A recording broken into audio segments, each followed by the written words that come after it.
It looks like this episode is going to be another chapter in the recovery saga for Carnival Cruises. After making the difficult decision to retreat from European markets, now is the time to see if that difficult move is paying off or not. Stick around to dive deep into that with me, but also to see the proprietary Sage Seeds artificial intelligence ranking at the end of the video. I've paused at the table of contents so we can appreciate all this nice detail right up front. My eyes are taking me to competition and then ships under contract for construction. Together, these two sections should get us started understanding the return to healthy depreciation growth.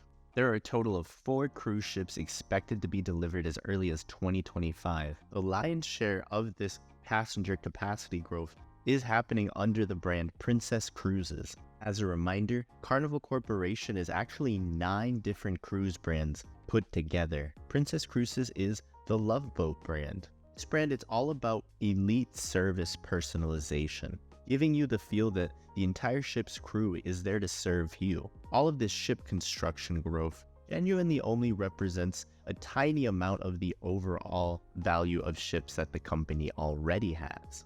Perhaps understandably, Carnival Cruises hasn't actually leaned into capacity growth since before the pandemic. While Carnival Cruises is being selective about what it invests in, they're choosing to hold steady pretty much everywhere while seeking to grow Princess Cruises' passenger capacity by about 20%. This will hopefully, in future annual reports, push the percentage of total capacity into the mid-20s, mainly removing significance away from all the Europe segment brands. Before this new initiative, consider that Europe is 38% of all capacity, and it was literally months ago that this was at 50-50 split. It is likely that Carnival Corporation at this point is going to try to maintain just below 100,000 passengers per year in Europe, and the percentage amount can naturally decrease as North American capacity grows and grows. Stepping back to the portfolio level and checking out what the management's office prepares for us, the biggest thing on management's mind is the idea that there might be a global minimum tax as soon as 2026. Carnival Cruises,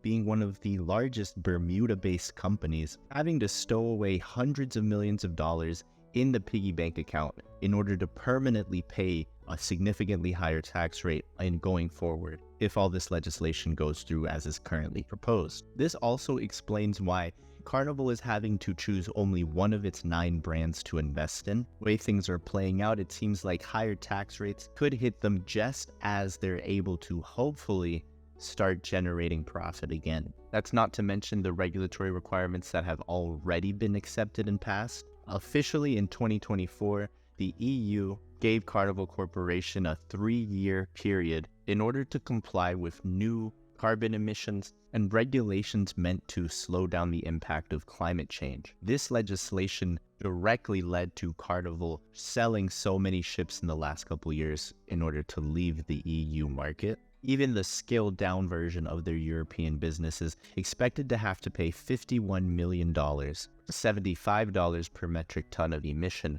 year after year after year after year. Governments all around the world genuinely acting like they couldn't care less if Carnival Cruises and cruise companies in general are struggling lately. If anything, there's almost a little bit of animosity. So far, the cruise industry definitely not benefiting from this political wave of green legislation. I now want to guess a ranking for this business. This is one of the companies where the investor relations department is on point, management is preparing so much, super clear, really impressive strategic thinking highlighted all over these pages. And yet, as an investor, I can't shake this sense that everyone outside of the company, the customers, the regulators, the competitors, nobody seems to want to care whether these cruise companies are going to stay alive or not. Oh yeah, cruise would be nice, but not right now.